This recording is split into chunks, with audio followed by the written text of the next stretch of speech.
Okay, I thought we'd do a video here just comparing the two versions of the game Conquest of the Empire, the Milton Bradley edition and then the later Eagle edition. A lot of you may not know that these games are actually a reprint of an old board game. A lot of people think that Conquest of the Empire was the first original game. It actually wasn't. The first game was called Six Caesars and was a board game with conventional cardboard pieces, and came out in the 70s, I think. I don't remember the manufacturer. So all we're going to do is take a look at the pieces and the board to Conquest of the Empire and compare it to the new one. Now, the old edition here was a very fine edition, just beautiful looking. And the new one is quite well done too. And I'm going to point out some of the things I liked about the old one and some of the mistakes they made in the new one. Let's take a look at the old version first. Okay, one of the pluses of the Milton Bradley edition was the board. It was just, well, absolutely beautiful. It was based on the religious diocese of the late Roman Empire, and movement was regulated by these areas. And of course you had your taxes here with this talent chart. You'd move these money markers along here to show you the inflation rate. So the big plus of the Conquest of the Empire original edition was the board. Just absolutely beautiful. Now I'm going to show you some of the counters, and they were just beautiful too. And I'll point out some of the problems with the game too, having to do with those counters. Okay, you got these great little city markers, which were plastic and really cool looking. And later on, if you fortified them, you put this little fortification on it, and then you'd have a walled, fortified city. The city markers were just absolutely cool. Let's take a look at some of the other markers. Okay, the game featured money, and you had these neat plastic pieces. Again, showing you large values. I think these were hundreds and these were tens. Double-sided with just cool markings on them, giving a good period feel. Plastic, well made. The money tokens were really cool in this game. These were the general markers. They came in 6 colors because it was a 6-player game if you wanted to play that way. The general counters were cool. Nice looking, well made plastic. And of course, you had the Caesar markers. Again, these came in 6 different colors. That was Caesar there with his baton. Really nice looking. Good detail on these too. I don't know if I can get in here close, but I mean, if you wanted to paint these up, you could really do a good job of them. Anyway, that's the Caesar counter. Really cool looking. Now, these were the controversial catapults, and more about that later, but the catapult rules in the original game didn't work, and in the Milton Bradley game they didn't work. And I think in the Eagle game they cleaned it up a little bit, but catapults were controversial. They were too powerful, and nearly everybody I knew that owned the game made a house rule about the catapults. They were cool looking, but the game mechanic, they were just not very well thought out. Don't know how that ever got by playtesting, actually. Okay, here are some Roman cavalry units.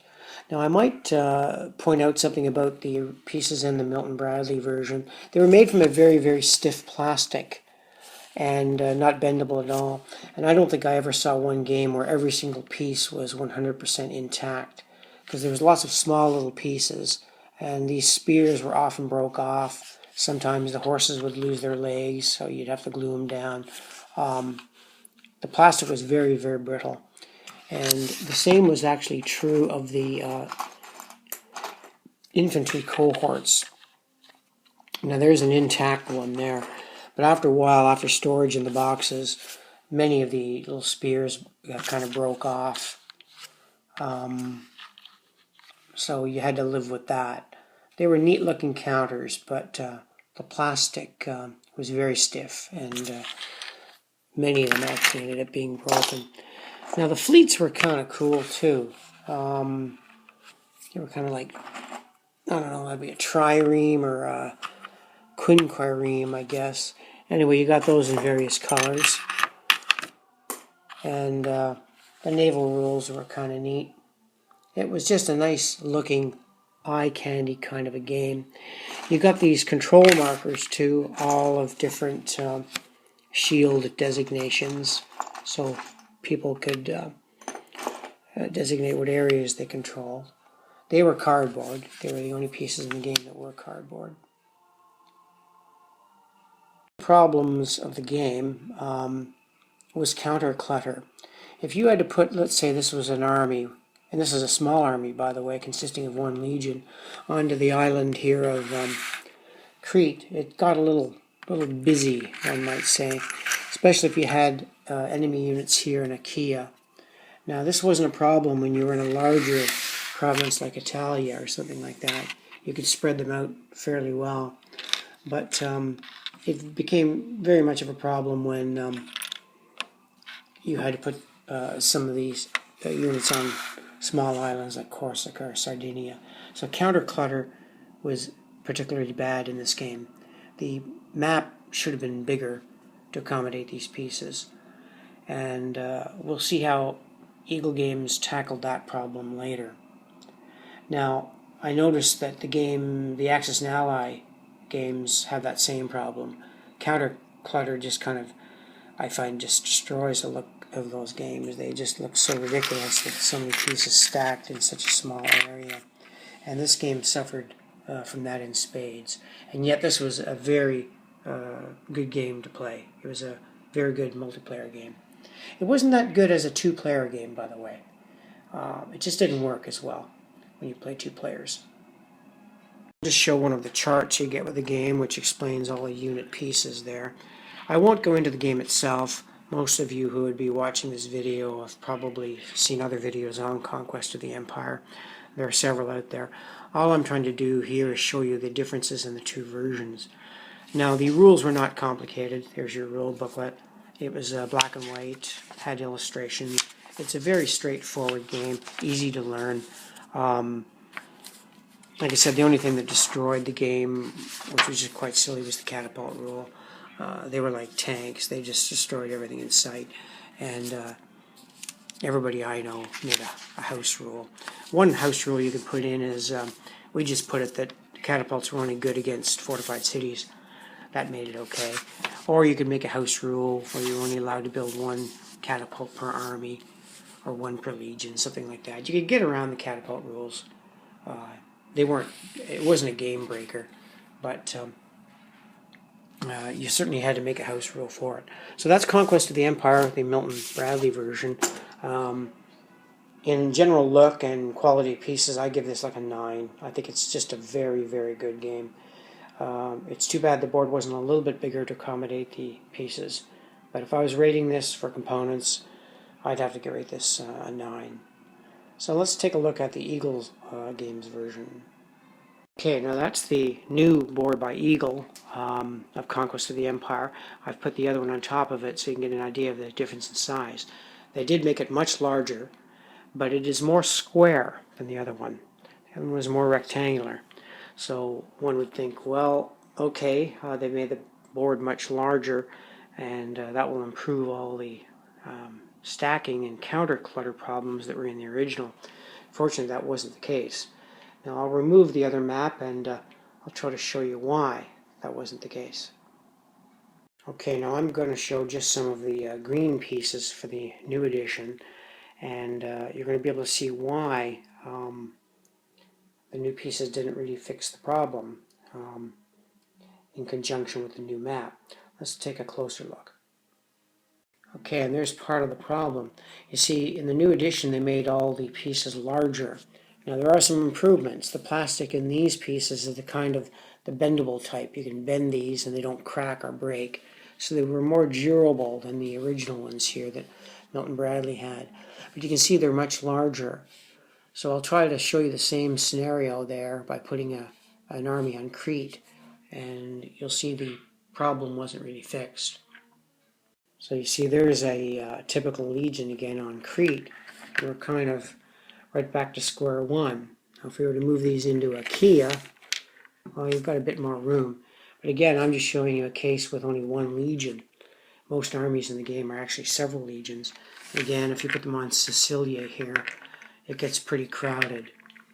And when you've got enemy units all over the place, it gets, well, it's a problem. What else can you say? Let's take a look at the individual units, though, because they're pretty cool.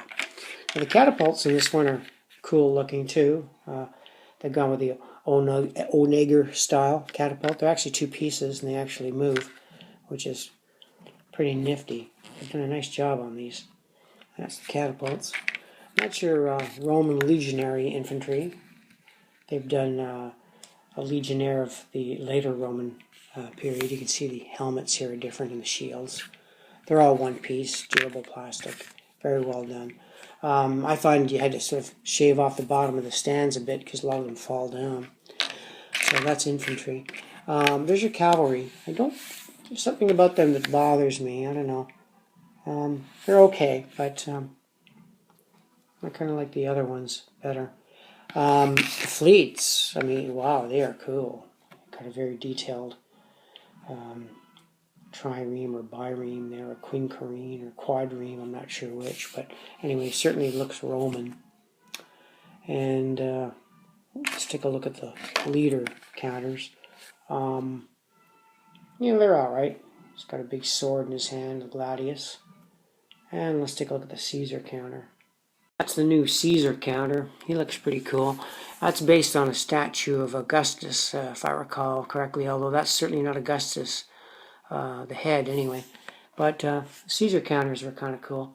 Conquest of the Empire did do something with the new version. Eagle Games did, actually. Let's see what they did. Okay, the new edition featured actually two games in one. For those of you who like the old classic Conquest of the Empire game, the game was there intact, with the catapult rule, by the way, fixed up a little bit. But they also included a completely new version of the game. I'm just going to call it the Senator game, and I have not played it. I really can't comment much on it. But you've got these great Senator cards, Senate vote cards. There was just a whole different game, entirely different than the standard game. The standard game was kind of a military conquest game. This was more of a political thing. I've read the rules, but I haven't really tried it. My impression was that it was just kind of thrown together a little bit. I don't think it's a great game. Hard to say. I certainly don't see much traffic about it on Consim World or anything like that, so it would be unfair for me to judge it. One of these days I'll get to it, I suppose. There's some certainly nice looking cards. So this edition by Eagle is certainly a very nice edition of Conquest of the Empire. So that's it for a comparison of the two. I guess maybe the best solution would be to maybe play on the new board, and if you've got the old counters, play with them. But anyway, that's just the differences between the two versions. I think this is still in print too, and I can recommend it as a light multiplayer game. As a simulation, no, it's not really a simulation of the Roman Empire, but it's a good period feel though, and it's a nice light war game. So Conquest of the Empire, both editions, by Milton Bradley and by Eagle Games. Thanks for watching.